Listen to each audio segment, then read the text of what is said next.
When you think about what Jesus did for us by coming to this earth and walking this earth and setting an example for us and ultimately going to the cross and dying for our sins, it's all one pretty simple premise, and it's this: forgiveness.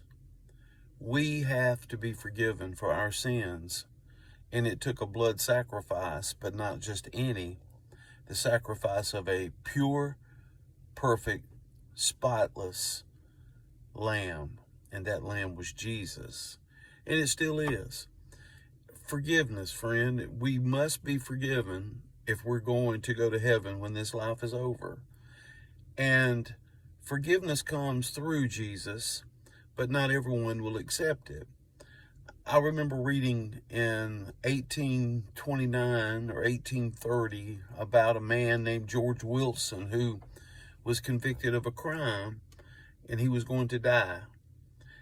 And through some influential friends of his, he was able to obtain a presidential pardon to where he would serve a sentence of 20 years instead of being executed as his original sentence had stated.